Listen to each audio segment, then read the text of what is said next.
Halo, selamat pagi, salam sejahtera untuk kita semua. Assalamualaikum warahmatullahi wabarakatuh.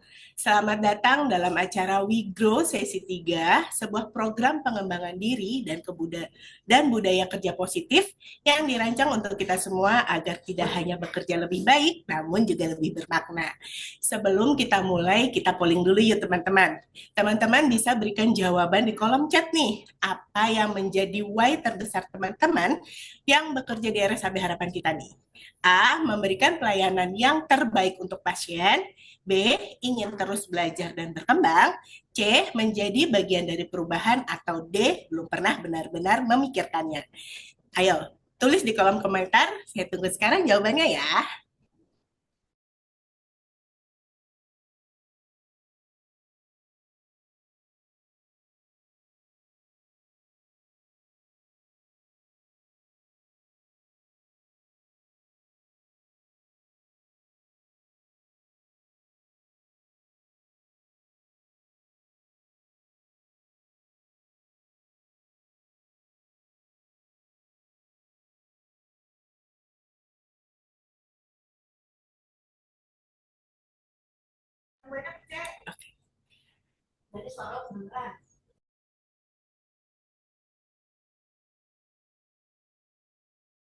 Baik, masih ditunggu ya jawabannya sekitar 2 menit lagi.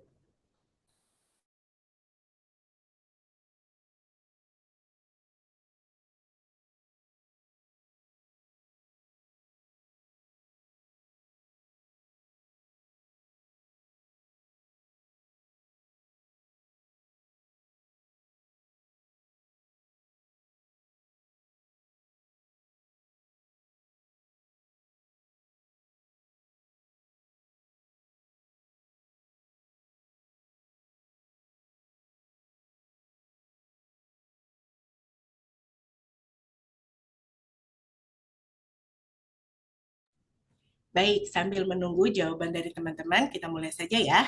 Pada yang terhormat Bapak dan Ibu Direksi RSAB Harapan Kita, serta tentunya yang kami banggakan dan kami cintai, seluruh karyawan RSAB Harapan Kita. Perkenalkan, saya Eka Rahmawati dari tim kerja pendidikan dan pelatihan yang akan memandu acara kita pada pagi hari ini melalui ruang Zoom yang sangat spesial. Semoga nggak bosan ya ketemu saya lagi. Seperti yang telah saya katakan sebelumnya, pagi ini kita akan berkumpul dalam suasana virtual yang hangat dan penuh semangat untuk sebuah acara yang sangat istimewa. We Grow sesi 3 tentang Start with Why. Kegiatan ini didesain khusus untuk kita semua, para karyawan di RSRB Harapan kita, untuk bersama-sama menggali lebih dalam tentang makna dan tujuan di balik setiap tindakan dan dedikasi kita. Bapak, Ibu, dan rekan-rekan sekalian, di tengah kesibukan dan tantangan kita sehari-hari, kadang kita lupa nih, mengapa kita memulai semuanya, mengapa kita memilih jalur pengabdian di bidang kesehatan, mengapa kita bangun setiap hari, dan memberikan yang terbaik untuk pasien dan kolega. Nah, konsep Start with Why yang dipopulerkan oleh Simon Sinek ini akan membantu kita menemukan kembali why fundamental kita, alasan terdalam yang mendorong kita. Dengan memahami why, kita tidak hanya meningkatkan kinerja individu, tetapi juga memperkuat kolaborasi tim dan pada akhirnya memberi pelayanan yang lebih luar biasa bagi masyarakat. Kegiatan ini akan menjadi ajang kita untuk refleksi, berdiskusi, dan mendapatkan inspirasi baru tentang belajar bagaimana menerapkan prinsip why dalam pekerjaan kita sehari-hari, agar setiap langkah yang kita ambil memiliki tujuan yang jelas dan berdampak positif bagi diri kita dan juga tempat kita bekerja. RSAB Harapan Kita tercinta. Sebelum mengawali kegiatan, marilah kita berdoa sesuai ajaran agama masing-masing. Berdoa dimulai.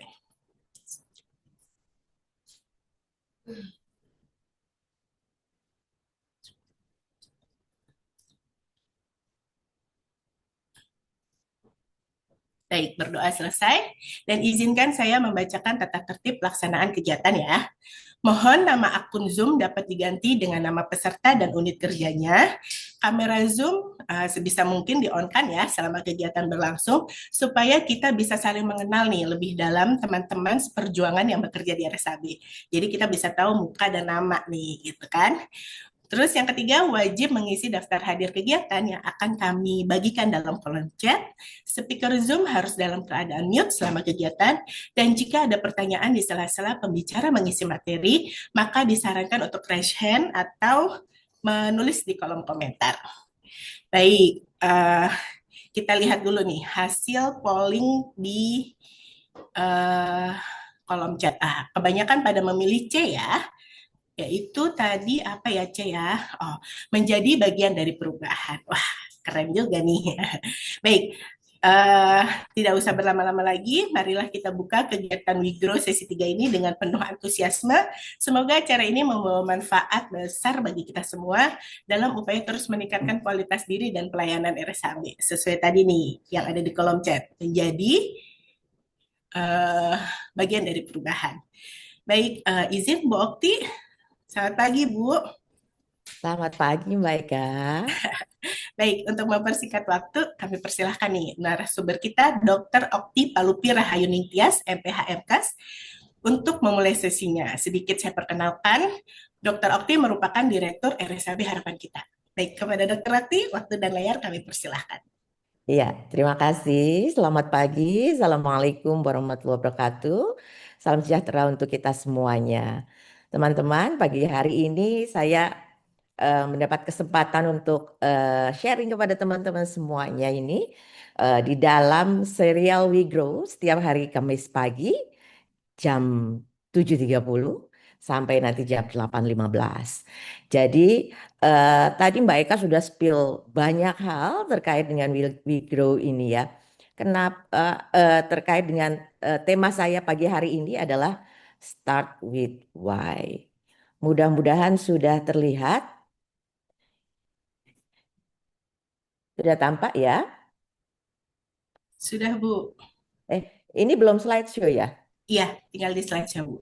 Ya di slideshow. Oke. Ya. Oke, eh terkait dengan We Grow ini, memang pagi ini judulnya Start with Why. Betul tadi Mbak Eka udah sampaikan ini buku ini adalah apa? Dari buku yang kebetulan dapat dari teman dikasih teman dari Simon Sinek ya, bukunya cukup terkenal dan banyak sekali ini bestseller bukunya ya. Karena saya merasa ini cukup bagus gitu. Jadi saya pengen sharing kepada teman-teman semua di RSAB Harapan Kita. Nah, sebetulnya apa sih Start with Why itu? Buku ini nanti saya sebetulnya tidak hanya dari buku ini aja gitu ya, tapi nanti ada hal lain saya ingin sampaikan gitu. Tapi di dalam buku ini mengajarkan bahwa pemimpin besar maupun individu yang inspiratif itu memulai pertanyaannya itu dari why, dari mengapa gitu ya. Mengapa itu adalah alasan utama mengapa kita melakukan sesuatu. Karena ternyata orang itu tidak membeli apa yang kamu lakukan, tapi mereka membeli mengapa kamu melakukannya, gitu. Nah, jadi coba kita bayangin, hidup kita hidup di dunia ini semuanya ngebut, semuanya serba tangkas, semuanya penuh dengan target gitu ya. Kok jadi rasanya kayak jadi hamster gitu ya, yang terus berlari di roda yang gak ada henti-hentinya gitu. Jadi kok kesannya saya ini mau ngapain kok tiap hari harus lari-lari terus, ngebut terus gitu ya. Soal bagaimana kita seharusnya nggak sekedar ngikutin arus saja, tapi kita juga mengerti mengapa kita berenang ke arah yang kita pilih itu. Ups, slide selanjutnya. Nah, biasanya, biasanya nih ya, kebanyakan orang, kebanyakan perusahaan begitu ya, memulainya dari what, dari yang paling luar ini. Ini ada 3 layer ya, rekan-rekan melihat. Layer yang paling luar itu adalah what you're offering gitu ya. Apa produk yang mereka jual? apa layanan yang mereka tawarkan gitu ya. Apa sih yang bisa dijual biar bisa laku gitu. Dan karena kebanyakan orang itu fokusnya kepada what, jadilah itu persaingan makin ketat gitu ya. Kalau orang bilang itu kayak lomba karung, lomba tarik tambang pas 17 Agustusan. Jadi karena berlomba-lomba mencari what. Tapi si Sainik ini bilang yang benar-benar sukses bukan mereka yang cuma tahu apa yang mereka lakukan, tapi mereka juga paham betul kenapa mereka melakukannya. Gitu. Nah, ini kenal dong ya. Ini siapa? Ya, ini adalah Steve Jobs. Ya, Steve Jobs. Ini adalah contoh paling klasik yang di dalam buku Simon Sinek ini memang dia mencontohkan seorang Steve Jobs dengan produk Apple, MacBook, atau iPhone begitu ya. Jadi Steve Jobs itu dan timnya nggak cuman bikin produk yang keren, tapi mereka juga punya visi yang jelas. Mereka nggak cuman mau jualan gadget, nggak cuman mau jualan komputer, tapi mengajak orang untuk think different. Jadi kalau ada yang beli iPhone bukan karena perlu, tapi karena merasa aku juga bagian dari orang-orang yang berpikir berbeda, ya you got it gitu ya. Jadi itu memang yang pengen Steve Jobs dapatkan, berikan kepada orang-orang yang memilih Apple atau iPhone. Nah, jadi orang itu membeli ide dan nilai Apple bukan hanya produknya gitu ya. Apple itu nggak hanya jual komputer atau HP saja, karena persaingannya di luar sana banyak sekali brand-brand lain yang cukup bagus dan produk-produknya yang cukup bagus gitu. Nah, si Simon Sinek ini memperkenalkan yang namanya Golden Circle. Nah, Golden Circle ini memulainya, bacanya, dan mengaplikasikannya itu dari dalam. Dari why. Why itu adalah belief. Mengapa? Kami percaya pada perubahan status quo dan berpikir secara berbeda. Itulah think difference-nya dari si Apple. Kemudian eh, how-nya bagaimana itu dengan membuat desain yang indah, membuat produknya itu mudah digunakan gitu ya. Itu how-nya. Sehingga resultnya adalah sebuah komputer yang hebat, yang kemudian dicari banyak orang, yang kemudian orang rela mengantre berjam-jam untuk mendapatkan sebuah produk iPhone yang terbaru begitu ya. Nah, itu berarti apa yang mau dideliver oleh Apple bisa didapatkan oleh eh, bisa sampai kepada customernya gitu. Nah, sekarang pertanyaannya, apakah konsep ini cuma berlaku untuk perusahaan besar saja seperti Apple? Tentu saja enggak gitu ya. Saya bilang kita semua, baik dari pucuk pimpinan bos-bos perusahaan sampai kepada tukang parkir, itu perlu menemukan why kita masing-masing. Kita perlu dapetin apa sih why kita gitu. Karena di tengah rutinitas yang kadang lebih membosankan dari sinetron, konsep ini bisa menjadi penyelamat. Artinya, ketika kita memulainya dari why, kita memulainya dari mengapa, gitu ya, maka hidup kita menjadi lebih terarah. Nggak sekedar mengejar gaji, nggak sekedar mengejar uang, kesuksesan, kebanggaan, bukan, tapi lebih ke memahami kenapa kita memilih jalan hidup ini. Gitu. Jadi nggak lagi terjebak dalam siklus kerja yang bikin kepala pening setiap hari Senin, gitu ya. Atau terjebak dalam Rapim Cup setiap hari Rabu yang penuh dengan target dan inovasi baru. Enggak gitu ya. Sekarang contohnya. Coba teman-teman bayangin deh. Ini seorang guru yang ngajar bukan cuman karena beliau ini butuh pekerjaan, tapi karena guru ini percaya bahwa pendidikan bisa mengubah hidup anak-anak yang dia ajar. Jadi why inilah yang mengebikin dia terus semangat. Meskipun kita tahu gajinya mungkin nggak seberapa. Belum lagi anak-anak muridnya sering bandel dan nakal-nakal gitu ya. Tapi buat si guru, setiap kali lihat muridnya paham pelajaran, itu kayak sebuah achievement, sebuah kemenangan kecil yang membuat hidupnya lebih punya arti. Nah, seperti itu contohnya. Nah, sekarang kita refleksi ya. Why-nya teman-teman apa nih? Gitu. Kita refleksi buat kita yang suka ke bawah arus nih. Yang seringnya ngikutin aja kata lingkungan. Coba tanya ke diri sendiri. Sebetulnya why saya apa? Gitu. Apakah kita kerja cuman karena gaji bulanan? Atau karena ada makna lain yang lebih besar di balik itu? Kadang nanya kayak begini memang bikin pusing. Tapi pusingnya worth it.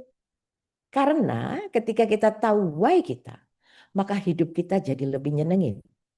Meskipun ya tantangannya memang nggak berkurang. Tapi at least kita tahu kita mau kemana.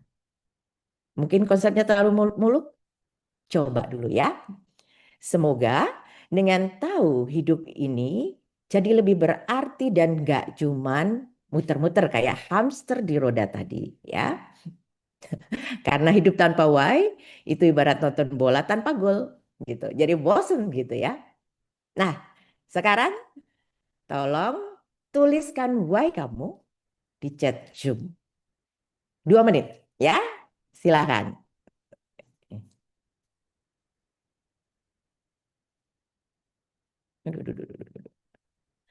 Boleh ngisi di chat Zoom.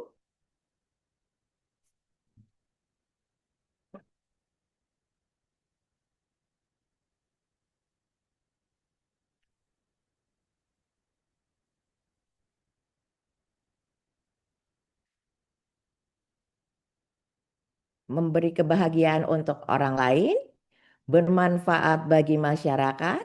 Oke. Yang lainnya, bekerja adalah ibadah. Catat sekali. Membuat tim RSAB makin maju dan go internasional. Why terbesar adalah passion dengan ilmu yang didapat. Oke. Saya ingin membuat orang merasa dihargai dan dipahami lewat komunikasi yang jujur dan bermakna.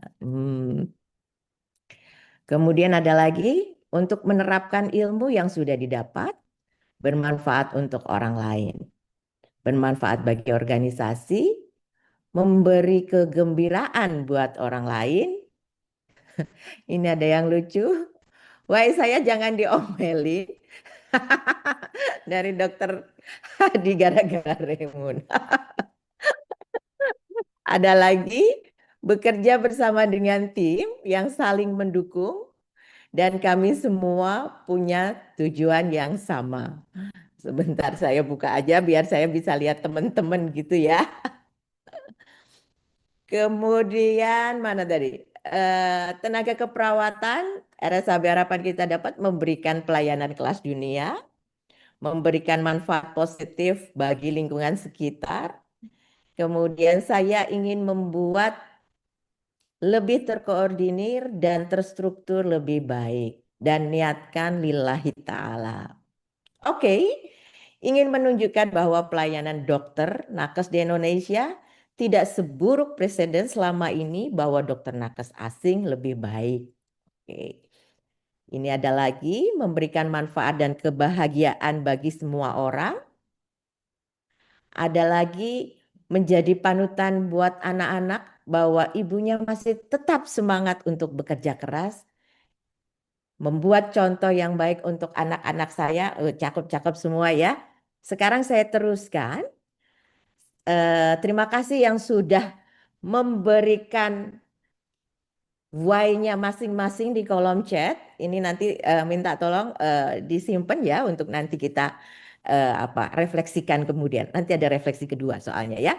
Saya teruskan ke teorinya. Tadi pengantar ya, sekarang saya teruskan kepada teori. Hmm.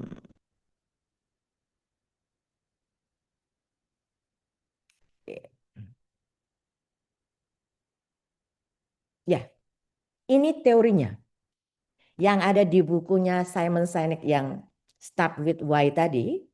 Ada yang namanya the golden circle and the brain. Jadi Sinek ini menghubungkan antara otak manusia dengan teori golden circle yang dia bawa. Yang tadi ya, yang why, how, dan what tadi. Ternyata di balik why itu berkorelasi dengan otak manusia yang sama-sama warna biru. Nih ya, teman-teman lihat why-nya biru, otak bagian belakang sini ya, reptilian ini untuk decision making katanya. Ini adalah untuk mengidentifikasi. Ini merupakan intrinsic motivation yang membuat mengapa kita mengerjakan sesuatu tersebut. Alasannya apa gitu. Nah, kemudian yang how ini berhubungan dengan sistem limbik, sistem emosional gitu ya. Jadi how itu adalah prosesnya, action we take, habits, how we do that gitu ya, bagaimana kita mengerjakannya. Sedangkan what itu memang outcomes-nya. Ini kalau di otak manusia itu ada pada neokortex. Jadi rasionalnya ini berbicara begitu ya. Sehingga maka kemudian ada hasil, ada result dari why tadi. Apa yang Anda ingin capai gitu.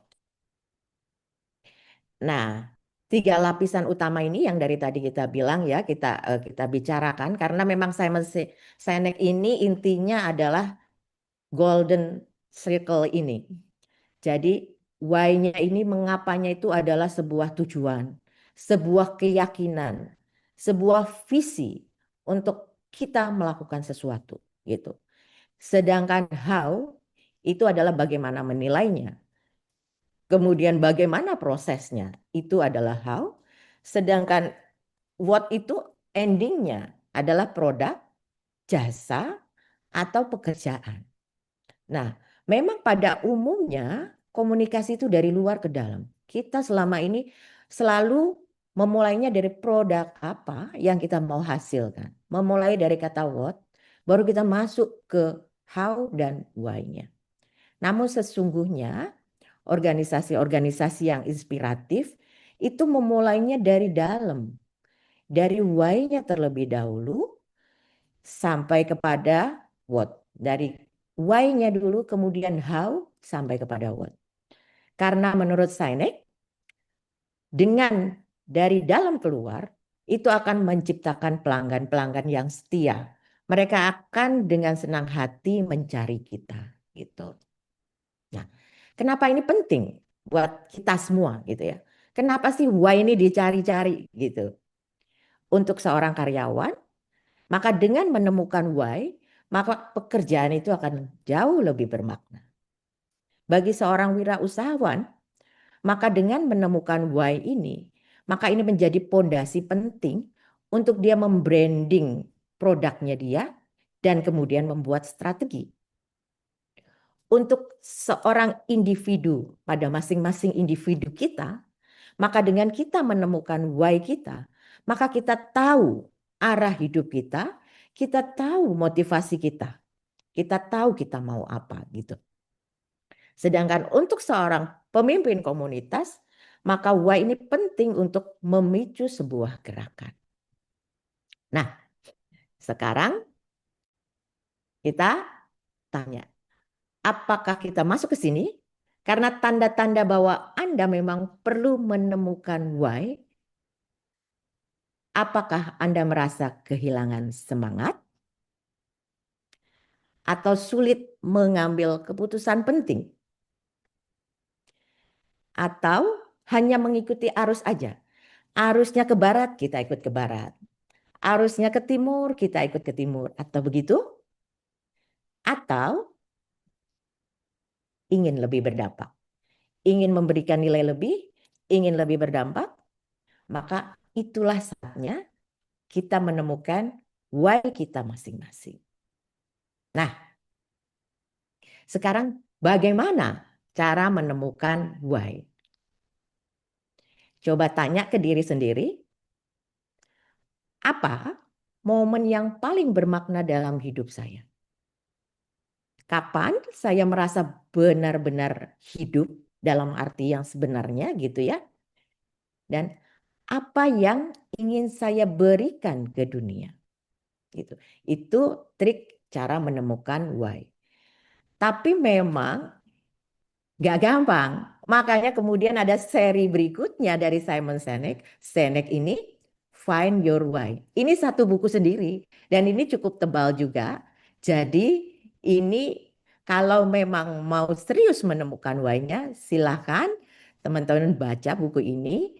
Di sini akan dijelaskan dengan detail bagaimana menemukan why-nya. Nah, sekarang saya masuk ke teori berikutnya. Yang ini bukan teorinya Simon Sinek, tapi saya mendapatkan ilmu ini ketika kebetulan sekarang saya sedang diklat kepemimpinan begitu ya. Salah satu fasilitatornya menyampaikan hal ini dan saya kira ini juga cukup cukup align dengan Start with Why. Selain di teori ini saya juga menemukan ini di teorinya Pak Ari Ginanjar. Kalau Pak Ari Ginanjar bilangnya adalah bagaimana menemukan grand why begitu, tapi kurang lebihnya adalah sama. Jadi makanya saya ingin sekali menyampaikan ke teman-teman semua, meskipun dilihat dari berbagai perspektif, berbagai teori, ternyata ujungnya sama. Ini juga menurut saya hampir sama. Ini pada teori yang berbeda, ada 3 paradigma di situ disampaikan. Paradigma yang pertama adalah pekerjaan itu dianggap sebagai suatu material, sebagai finding a job gitu ya. Jadi melihat pekerjaan itu sebagai setumpuk tugas, sebagai beban gitu. Dia merasa terus dikejar-kejar oleh pekerjaan. Jadi ini kalau pada titik pertama ini skenarionya adalah pekerjaan itu diberikan oleh orang lain. Jadi kata kuncinya adalah perintah, perintah, perintah begitu. Pekerjaan itu adalah suatu keharusan dan diperintah terus. Sehingga akibatnya apa? Karena selalu mendapatkan perintah, konsekuensinya adalah sering komplain gitu. Orangnya selalu merasa nggak puas, selalu ada aja kurangnya.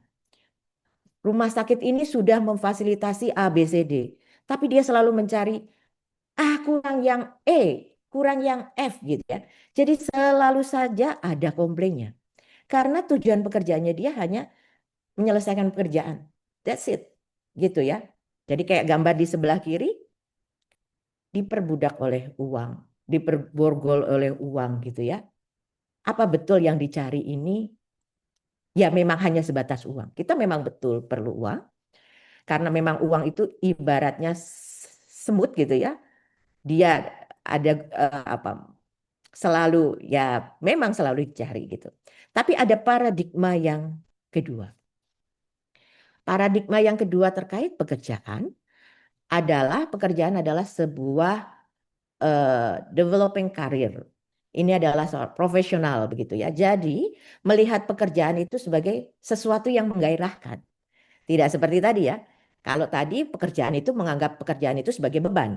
Sekarang pada paradigma yang kedua ini pekerjaan itu sesuatu yang menggairahkan. Jadi dia merasa mengejar karena skenarionya yang membuat diri sendiri gitu.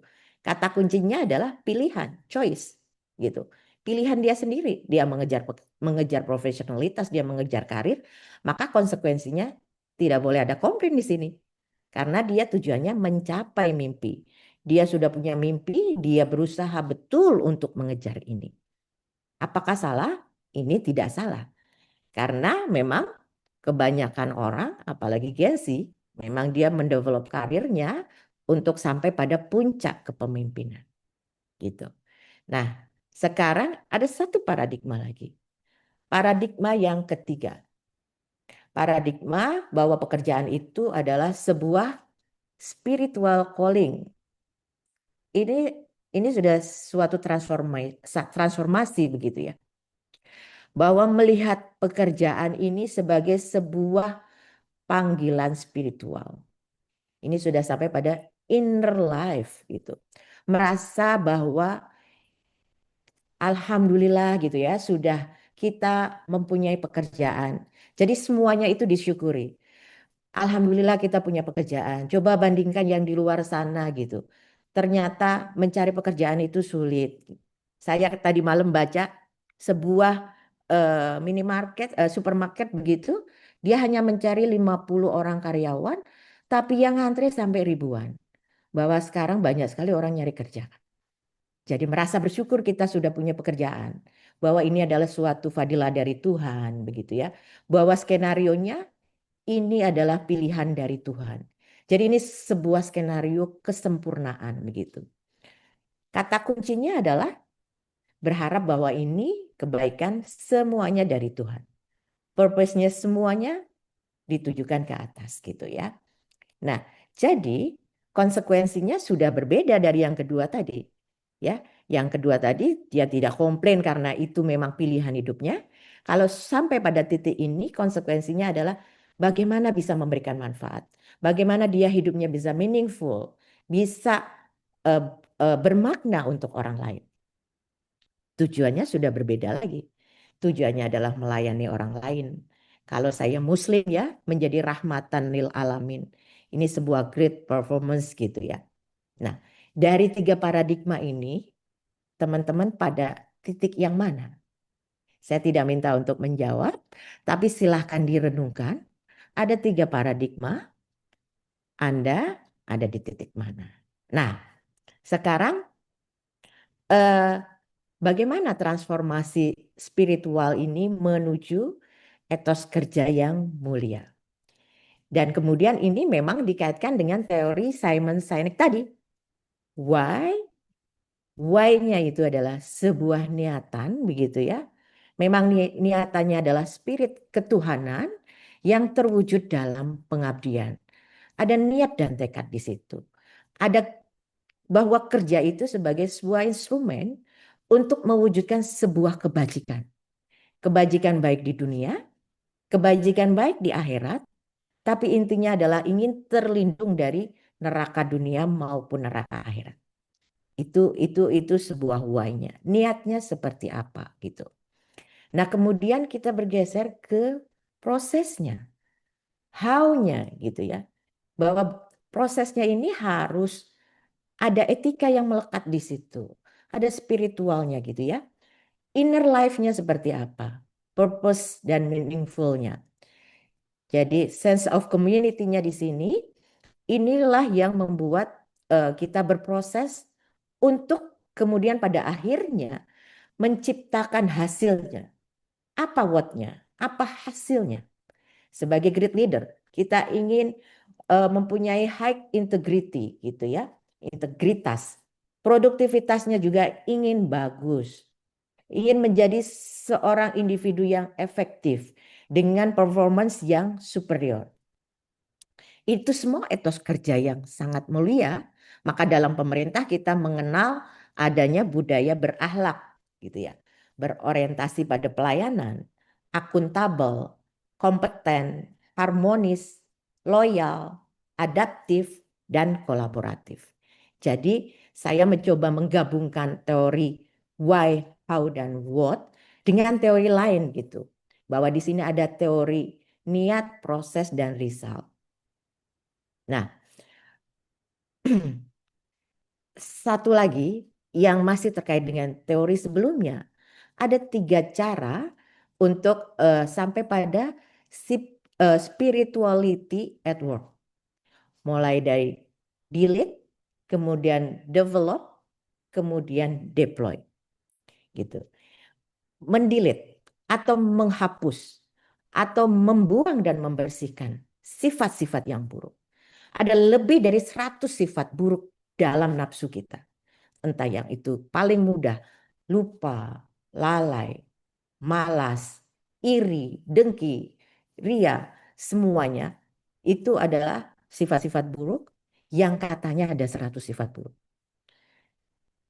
Ini kemudian kita masuk ke sesudah kita mampu menghapuskan, membuang dan membersihkan sifat-sifat buruk itu, kita masuk ke develop, mengisi.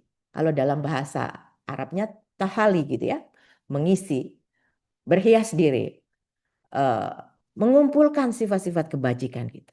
Ternyata ada lebih banyak sifat-sifat kebajikan dibandingkan sifat buruk yang ada di dalam diri kita. Kalau kita mau mengeksplorasi lebih banyak sifat-sifat kebaikan, maka secara otomatis diam-diam sifat buruk tadi akan hilang, akan terpinggirkan menjadi orang yang lebih baik, lebih mulia, lebih berakhlak, begitu ya. Dengan cara bagaimana? Ya bertobatlah dengan sabar, dengan ridho, dengan ikhlas begitu. Dan kemudian aksi yang ketiga kita sampai pada deploy. Memanifestasikan dari karakteristik yang sudah dibangun tadi menjadi berakhlak yang mulia. Berakhlak yang sesuai dengan yang Allah perintahkan begitu ya. Kemudian mewujudkan sifat kehambaan kita sebagai makhluk Tuhan dengan tegaknya sifat-sifat ketuhanan, maka kita akan sampai pada manusia yang beretika, berintegritas begitu. Buat saya yang muslim, maka ini menjadi rahmatan lil alamin. Gitu. Nah, 5 menit lagi ya. Nah, apa yang terjadi jika kita memulainya itu dari mengapa? Ya tadi eh, dari teori-teori tadi begitu ya. Maka kesimpulannya adalah kalau kita memulai dari mengapa, maka akan lebih ada kejelasan. Lebih tahu kita mau arah tujuannya kemana. Kemudian kita akan lebih menginspirasi, lebih mudah menginspirasi banyak orang. Kita lebih punya keberanian, kita lebih mampu memutuskan dengan berani, dengan konsisten. Dan satu lagi, kita akan lebih banyak punya koneksi karena karena orang lain akan lebih percaya dan loyal kepada kita. Karena kita mampu menunjukkan integritas kita mampu membuat orang lain percaya kepada kita, maka akan timbul orang-orang yang akan loyal dengan sendirinya, loyal kepada kita. Nah, jadi eh, why itu adalah sebuah kompas jangka panjang begitu ya, tapi memang belum merupakan tujuan akhir karena kita memulainya dari mengapa ini adalah untuk hidup dan bekerja dengan lebih bermakna, dengan lebih terarah dan lebih berdampak.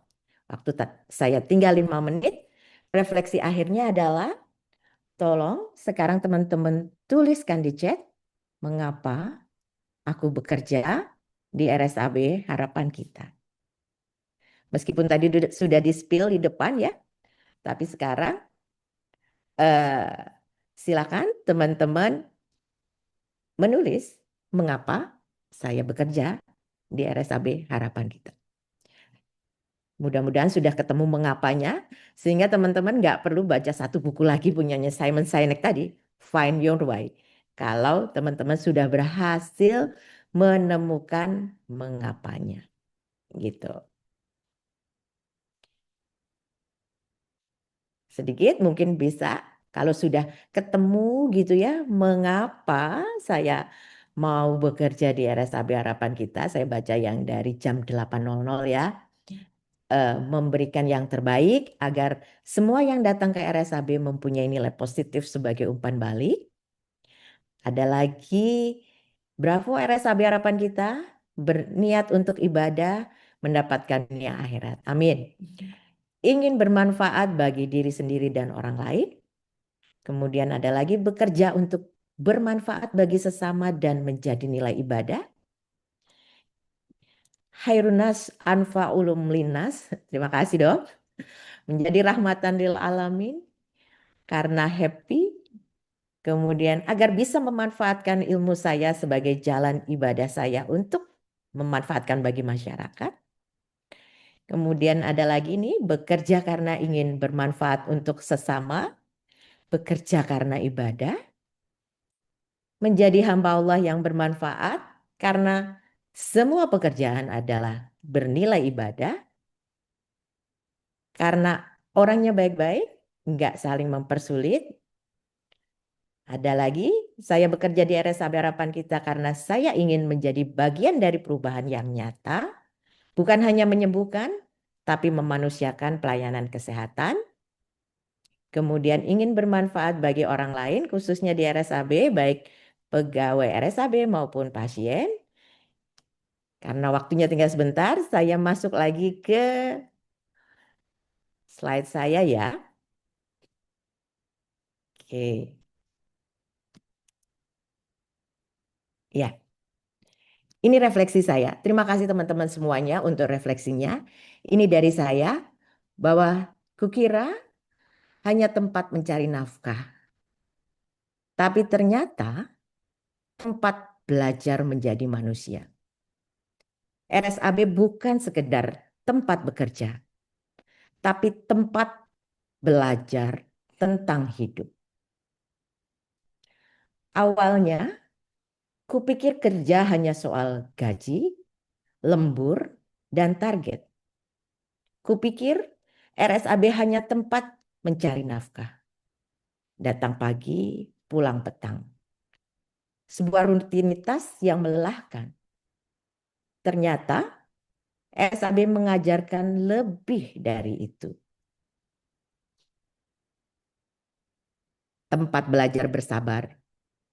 Karena bertemu orang dengan karakter yang berbeda. Mengerjakan tugas yang menantang kesabaran. Menghadapi pasien dengan berbagai permintaan. Menghadapi atasan dengan berbagai keinginan. Di RSAB, kita belajar menahan ego dan mengelola emosi. Di RSAB juga tempat belajar beradaptasi. Terkadang rencana berubah tiba-tiba. Rekan kerja resign atau posisi kita tiba-tiba digeser. RSAB mengajarkan kita untuk tetap berdiri meski keadaan tidak sesuai keinginan. Di sini juga tempat belajar menghargai orang lain. Menghargai kerja keras sejawat kita, menghargai perbedaan pendapat teman-teman kita, menghargai setiap orang dari level manapun juga. Karena tanpa mereka, pekerjaan kita tidak akan pernah selesai. Ada penelitiannya. Apa menurut penelitian? Gallup menemukan bahwa karyawan yang memiliki hubungan baik dengan rekan kerja itu memiliki tingkat kepuasan kerja dan kesehatan mental yang lebih baik. Gitu. Karena di balik laporan dan jangkauan saya di rumah sakit, hubungan antar manusialah yang membuat kita bertahan. Jadi tanpa kita sadari, kita bukan hanya bekerja, tapi juga bertumbuh menjadi manusia yang lebih kuat.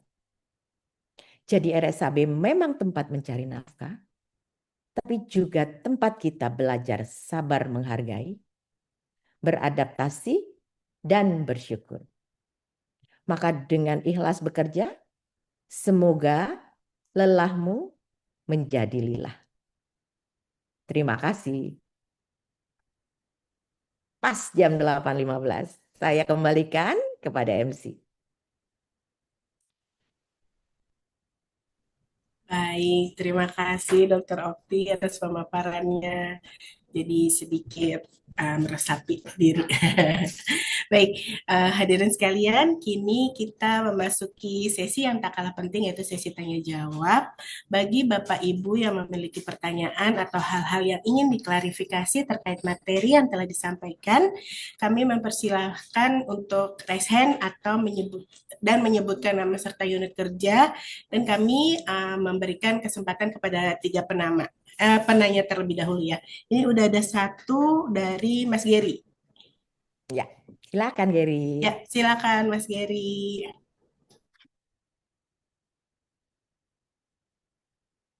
Izin baik Kak, kepencet itu. Oh, kira kirain mau ngasih apa gitu. Baik, rekan-rekan yang lain, apakah ada yang ingin bertanya Saya kepada Bu nanya Okti? dong, saya nanya. Ya, ya, Oh, Bu silakan. Nur. Bu Nur ya, kalau dari suaranya nih. Terima kasih Bu inspirasinya. Jadi kalau dari Papa Ibu intinya yang paling sulit itu Bu, apa konsisten? Gimana caranya Bu untuk konsisten Bu? Iya, Bu Nur. Terima kasih, Bu Nur. Ya, memang betul. Yang paling sulit adalah bagaimana kita konsisten dengan apa yang sudah menjadi mimpi kita. Kembalikan lagi kepada why-nya kita, Bu Nur. Why-nya apa?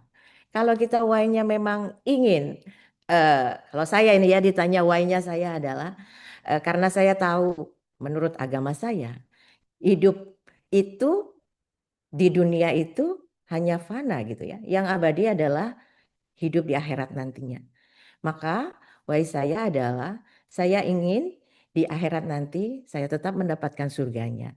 Dan yang saya tahu bagaimana untuk saya dapat tiket ke surga, eh, di agama saya sudah diajarkan, saya akan kembalikan ke situ lagi, Bu Nur. Gitu. Jadi setiap kita lelah, setiap kita apa bosan gitu ya, nggak ini kembali kembali lagi apa why saya. Sehingga dari situ mudah-mudahan itu akan mendorong lagi kita lebih lebih konsisten lagi dalam bekerja. Gitu ya Bu Nur. Terima Ini kasih soalnya Bu. saya itu Jadi sebetulnya kan bukan seorang ini ya eh, yang biasa begini-begini nih. Jadi ya ya sedapat mungkin saya pun mencoba untuk mengingatkan diri saya sendiri bagaimana untuk tetap konsisten dalam bekerja. Gitu Bu Nur. terima kasih Bu. Jadi kembali ke Y lagi ya Bu. Iya, Ya ingat teman-teman kita Y terus. balik lagi cari why-nya, cari why yang sampai dasarnya apa gitu.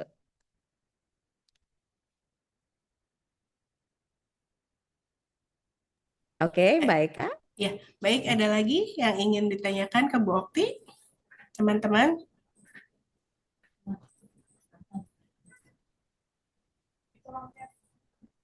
Di kolom chat. Oh, Iya nih, baik, yang ada paling dari bawah. Bu Sri Herni. Izin bertanya, Bu, apakah selama ini yang kita kerjakan atau what benar-benar mencerminkan cara kita kerja atau how, dan sejalan dengan alasan utama kita atau why? Ataukah kita justru sibuk di level permukaan tanpa menyentuh makna terdalam dari pekerjaan kita?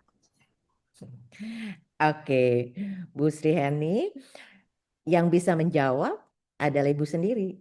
Karena ini akan kembali ke diri kita masing-masing.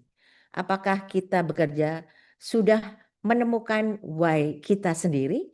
Maka silahkan ditanyakan kepada diri masing-masing.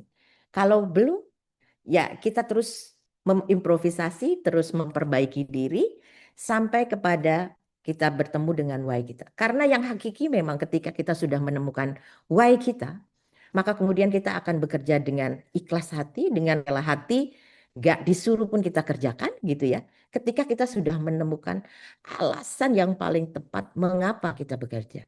Jadi saya kembalikan kepada masing-masing diri kita masing-masing. Kenapa kita bekerja di RSAB Harapan? Mengapa kita bekerja di sini? Sehingga ketika kita sudah menemukan alasan yang paling mendasar, maka kita bisa menjawab itu semuanya gitu. Baik, terima kasih, Ibu. Ya. Baik, selanjutnya ada dari Pak Adnan, Dok. Jika why dikembalikan kepada bahasa hati, maka semua sepakat bahwa bekerja adalah ibadah. Tapi dalam kenyataan, keluhan, kemarahan masih menjadi hiasan dalam berdinamika bekerja. Akhirnya menjadi pertanyaan, apakah hati kita sudah inline dengan perilaku kita dalam bekerja, dan bagaimana cara agar perilaku bekerja yang kita tampilkan ini inline dengan bahasa hati kita. Iya. Aduh, terima kasih Pak Adnan. Ini filosofis sekali. Iya betul. Ini akan kembali lagi kepada hati. Makanya kenapa selalu dikembalikan kepada ya grand why yang tertinggi adalah kita kembalikan kepada makna hidup, kepada Tuhan, kembali kepada agama sebetulnya. Ketika itu semuanya kembali kepada agama, makanya tadi ada teori spirituality at work gitu ya, spiritualitas dalam bekerja. Karena sebetulnya yang paling mendasar ketika kita letakkan itu, kembalikan itu kepada agama, maka kemudian perilaku bekerja kita itu inline dengan bahasa hati kita. Maka kemudian integritas kita tidak perlu diragukan lagi. Karena di agama kita sudah belajar bahwa tidak mungkin setiap gerak-gerik kita tidak dilihat oleh yang Maha Kuasa. Bahkan setitik debu pun Tuhan melihat kita. Ketika tidak ada orang lain yang melihat, ternyata Tuhan melihat kita. Ketika kita sudah kembalikan kepada Tuhan, kembali kepada agama kita, maka tanpa diminta perilaku bekerja pun akan inline dengan bahasa hati kita. Gitu. Mudah-mudahan menjawab. Ini pun saya juga sedang belajar ya Pak. Mohon maaf apabila ada yang tidak berkenan.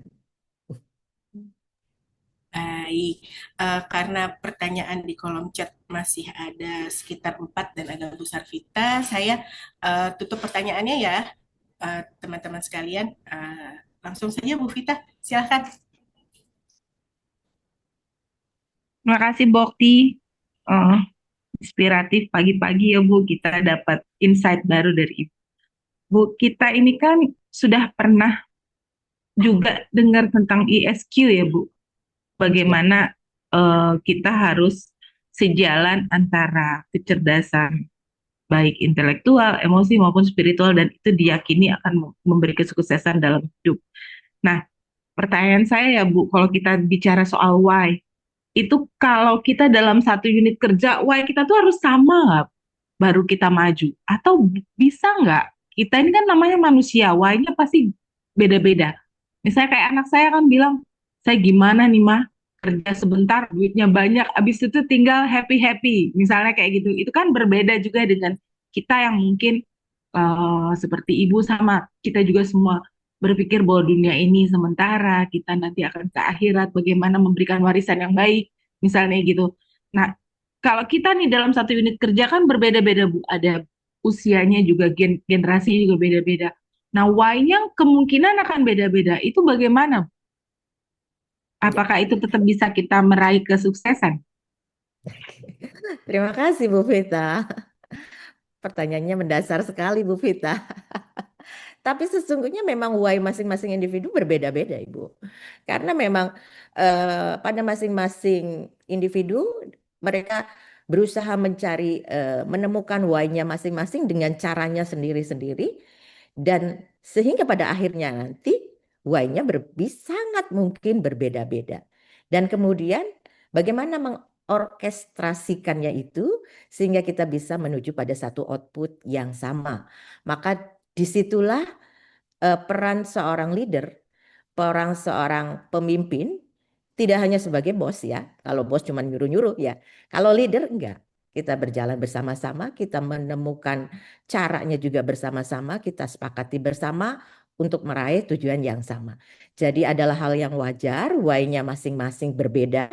Tapi kemudian disinilah peran seorang leader untuk membuat orkestrasi yang baik sehingga apa yang diharapkan organisasi dapat terwujud. Kayaknya sih Nah, begitu Bu Vita. ya berarti teamwork ya Bu, tetap harus jalan ya. Iya. Pakai berakhlak Bu, biar why-nya sama. Iya, Iya. makasih Bu. Terima kasih. Ini sampai Baik. jam berapa Mbak Eka? Ini pertanyaannya ada 3 lagi dok, mau dijawab dulu? Soalnya Oke, tadi udah saya tutup ya. Baik, oke, ya, ya, ya, ada ya. dari Mbak Aini di TU, why saya adalah ingin membuat orang merasa dihargai dan dipahami lewat komunikasi. Eh, kom- Dipahami lewat komunikasi yang jujur, tapi saya juga seorang people pleaser. Bagaimana cara menjaga agar why saya tetap terjaga atau asli tanpa dibayang-bayangi harapan orang lain? Karena kadang saya sulit membedakan melayani dengan tulus dan hanya sekedar menyenangkan saja. Oke, Mbak Aini kayaknya harus baca bukunya Simon Sinek. Find your why, ya. Di situ akan dijelaskan step-stepnya untuk menemukan why-nya masing-masing. Why ini juga nggak bisa disetir kanan kiri gitu, nggak bisa ngikutin arus ke kanan, mau ikut arus ke kiri atau mau berusaha nyenengin orang lain nggak bisa karena itu datang dari dalam gitu ya, dari diri kita masing-masing. Gimana kita menemukan why kita? Jadi ya baca bukunya, nanti diskusi lagi sama saya, oke? Baik, satu lagi ya Bu, izin Ya. bertanya dari Bu Nuryati. Dari 3 paradigma menurut Ibu, apakah yang terbaik untuk kita internalisasikan dan apakah why setiap orang bisa berubah tergantung situasi pekerjaan yang dihadapi? Oke, mana yang terbaik untuk diinternalisasikan? Kembali lagi, ini nggak ada yang terbaik, nggak ada yang terburuk, karena masing-masing individu pasti punya goal sendiri-sendiri. Jadi silahkan dilihat sampai di titik mana pada masing-masing kita gitu ya. Karena why saya belum tentu sama dengan why-nya Mbak Eka. Why saya belum tentu sama dengan tadi Bu Nuryati. Jadi kalau ditanya mana yang terbaik, pada masing-masing punya point of view yang berbeda, punya point of view sendiri-sendiri, dan gak ada yang salah di situ. Semuanya benar, sesuai dengan goals-nya masing-masing, gitu. Dan apakah why setiap orang bisa berubah tergantung situasi pekerjaan dihadapi? Bisa. Karena itu kayak iman gitu kalau saya lihat ya. Iman itu bisa kadang tebel, kadang tipis gitu ya. Ya, why itu juga bisa bergerak gitu. Tergantung kita punya visi, tergantung kita punya mimpi gitu.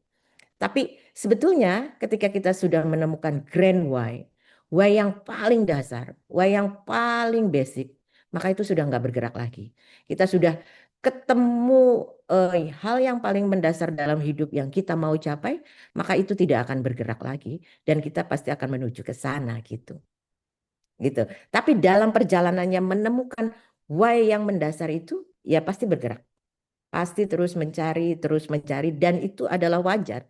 Dan itu memang seperti itulah mencarinya gitu. Oke, gitu ya. Baik Ibu, ya Allah, sesi tanya jawab kali ini antusiasmenya banyak sekali ya Bu dari teman-teman kita. Tapi karena Alhamdulillah. keterbatasan waktu, mohon maaf sekali bagi teman-teman yang di kolom chat belum bisa saya bacakan karena sudah menuju 8.30 dan kita harus beraktivitas kembali. Baik, saya tutup ya hadirin sekalian. Eh, Bapak Ibu dan hadirin yang kami hormati, tidak terasa kita telah sampai di penghujung kegiatan Wigro sesi 3 pada pagi hari ini. Kami berharap dengan adanya kegiatan ini kita mendapatkan inspirasi baru serta akan belajar bagaimana menerapkan prinsip why dalam pekerjaan kita sehari-hari agar setiap langkah yang kita ambil memiliki tujuan yang jelas dan berdampak positif bagi diri kita dan juga tempat kita bekerja, yaitu RSAB Harapan Kita. Kami mengucapkan terima kasih yang sebesar-besarnya kepada Dr. Okti sebagai narasumber yang luar biasa pada pagi hari ini, serta seluruh Bapak Ibu pegawai RSAB Harapan Kita atas kehadiran dan partisipasinya. Mohon maaf yang sebesar-besarnya apabila selama memandu acara ini terdapat kesalahan kata atau perbuatan. Mari kita tutup acara ini dengan membaca hamdalah bersama-sama.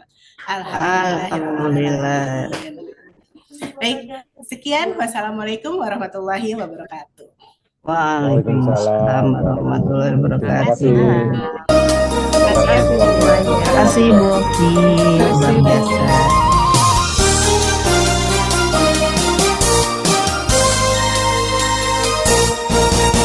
Wahai perempuan Indonesia, tercipta bangsa, melahirkan insan yang mulia, sehat dalam jiwa dan raga. Kami terdepan dalam tugas untuk melayani kesehatan Anda, melindungi sang buah hati agar sehat senantiasa selamanya. Rumah sakit anak dan bunda, harapan kita melayani sepenuh hati ibu dan anak negeri. Rumah sakit anak dan bunda, harapan kita sehatkan Indonesia. Rumah sakit anak dan bunda, harapan kita melayani sepenuh hati ibu dan anak negeri. Rumah sakit harapan kita, pusat kesehatan anak dan bunda.